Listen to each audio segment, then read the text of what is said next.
कभी कश्मीर में फैलने वाला पत्थरबाजी का वायरस अब देश के ही एक और राज्य में पनपने लगा है और इसका सबूत कल भी दिखा जब देश की सबसे बड़ी पार्टी के राष्ट्रीय अध्यक्ष के काफिले पर पत्थरबाज गैंग ने हमला बोला। पूरी रिपोर्ट देखिए।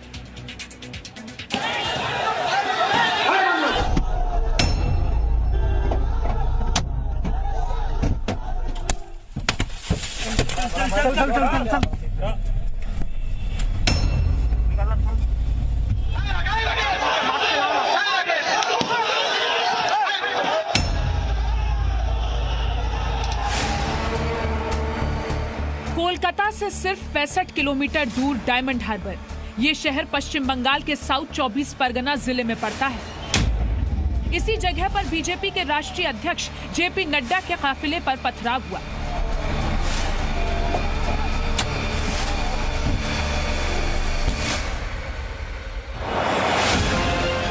इस पथराव के पीछे की पूरी कहानी हम आपको बताएंगे, लेकिन पहले आप इस तस्वीर को ध्यान से देखिए।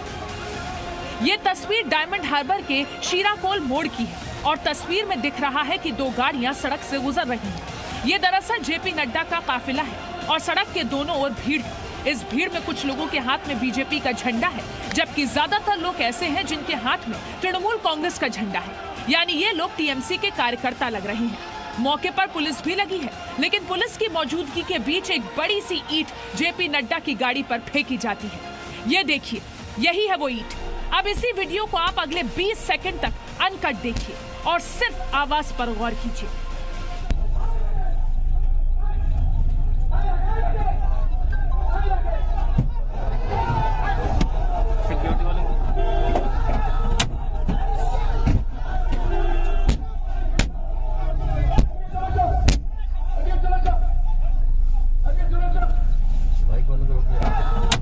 एक, दो, 3, 4, 5, 6, यानी इस वीडियो में सिर्फ 20 सेकंड के दौरान ही आपको 6 बार कुछ अलग सी आवाज सुनाई पड़ी होगी।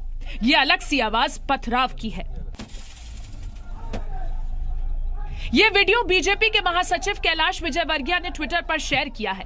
इस वीडियो में आप देख सकते हैं कितनी बड़ी ईंट और पत्थर जेपी नड्डा के काफिले पर फेंके गए।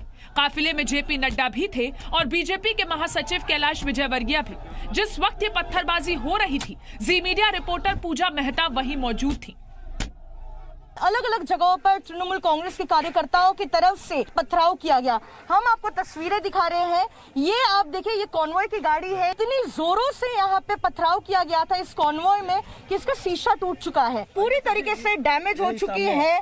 आप देखिए, इसका जो शीशा जो है वो टूट चुका है। यहाँ पर देखिए, अंदर में पूरा शीशा भरा हुआ है और वो गाड़ी को फिलहाल साफ किया जा रहा है। बीजेपी के मुताबिक पत्थरबाजों के निशाने पर जेपी नड्डा थे।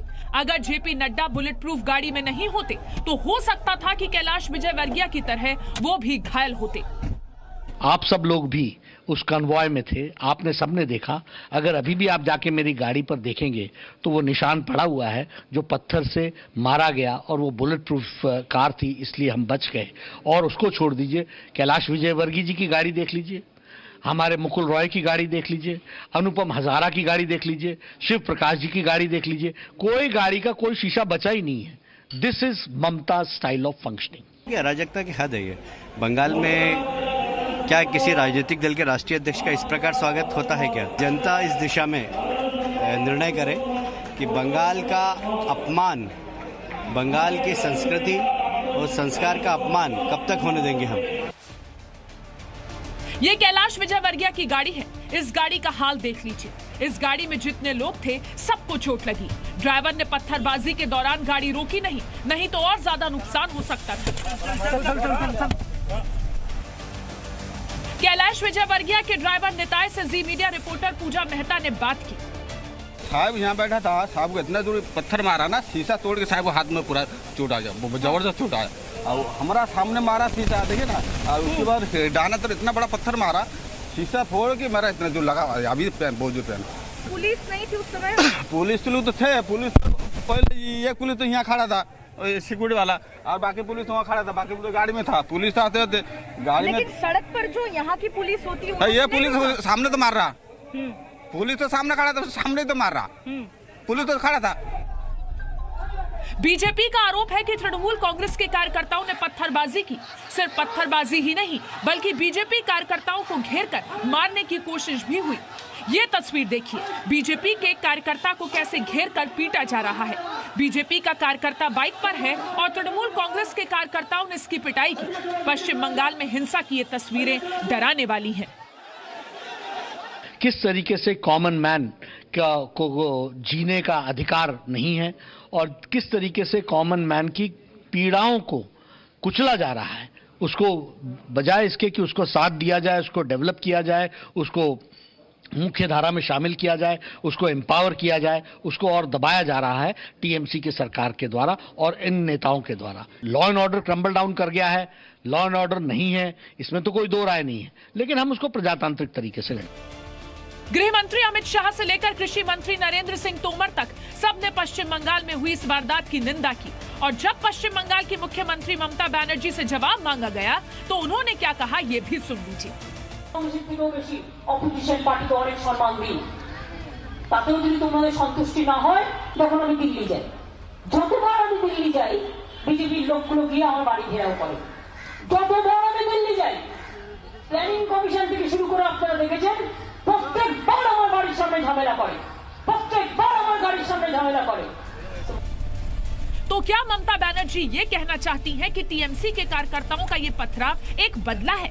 क्या ममता ने दिल्ली का बदला डायमंड हार्बर में ईंट से लिया है? और अब सवाल यह है कि हमला हुआ कैसे? इतना बड़ा हमला अचानक हो गया और फिर यह सुनियोजित हमला था।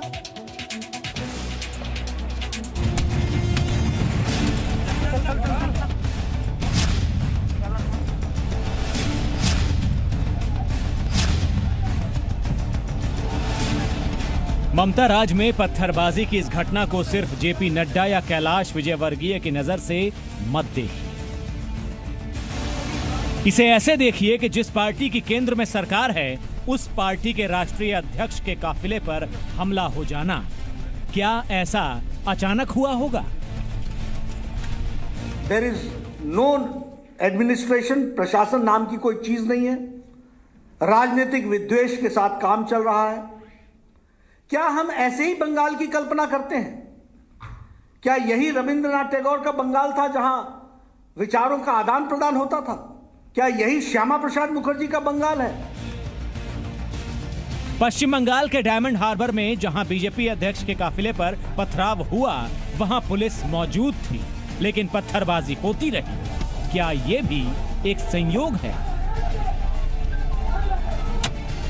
बीजेपी का दावा है कि यह घटना संयोग नहीं, प्रयोग है और पश्चिम बंगाल की धरती पर इस प्रयोग की पृष्ठभूमि पहले से तैयार थी।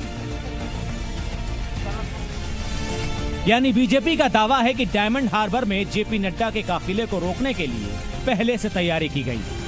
आपको बता दें कि डायमंड हार्बर ममता बनर्जी के भतीजे अभिषेक बनर्जी का संसदीय इलाका है और बुधवार को भवानीपुर में यानी ममता के गढ़ में जिस तरह से जेपी नड्डा की रैली को समर्थन मिला था उससे टीएमसी परेशान है। बीजेपी के मुताबिक रातों रात प्लान बना कि डायमंड हार्बर में बीजेपी के काफिले को किसी भी कीमत पर रोका जाए। बंगाल बीजेपी यूनिट के अध्यक्ष दिलीप घोष ने जेपी नड्डा की सुरक्षा में चूक के बारे में स्थानीय प्रशासन से लेकर केंद्रीय गृह मंत्रालय को भी चिट्ठी लिखी, लेकिन कुछ ही देर बाद जो तस्वीर आई वो यही बता रही थी कि पुलिस की मौजूदगी सिर्फ नाम भर के लिए थी। आज आप मेरे बुलेट प्रूफ व्हीकल पर देख सकते हैं बाहर के विंड स्क्रीन में the impact of the brick. It was because of bulletproof vehicle that I was saved. But Kailash ji का बायां हाथ फ्रैक्चर भी हुआ। पश्चिम बंगाल में टीएमसी की बौखलाहट की बड़ी वजह है राज्य में बीजेपी का बढ़ता कद। लोकसभा चुनाव 2019 में बीजेपी को 40% से ज्यादा वोट मिले और 18 सीटें मिली, जबकि 2014 में सिर्फ 17% सीट और 2 लोकसभा सीटें ही मिली थी। वहीं पंचायत चुनाव में भी टीएमसी को टक्कर देने वाली पार्टी बीजेपी ही रही। ममता बनर्जी को लगता है कि अगर लोकसभा चुनाव की तरह अगले साल होने वाले विधानसभा चुनाव के भी नतीजे रहे तो फिर पश्चिम बंगाल में सत्ता परिवर्तन का बीजेपी का नारा सच साबित हो सकता है। जो ममता जी का बंगाल है वो मैंने आपको एक्सप्लेन कर दिया, वो बंगाल नहीं है। बंगाल वो है जो हम बता रहे हैं। बीजेपी की ओर से ये कहा गया कि ये जो अटैक है तृणमूल कांग्रेस की तरफ से जो किया गया आज कॉन्वॉय पर, वो एक प्री प्लान्ड अटैक था और नेता मुकुल रॉय ने राष्ट्रपति शासन की मांग की है। डायमंड हार्बर से कैमरा पर्सन देवाशीष वाटरबैल के साथ पूजा मेहता, जी media. Presenting B News app available on Google Play and App Store. Download it now.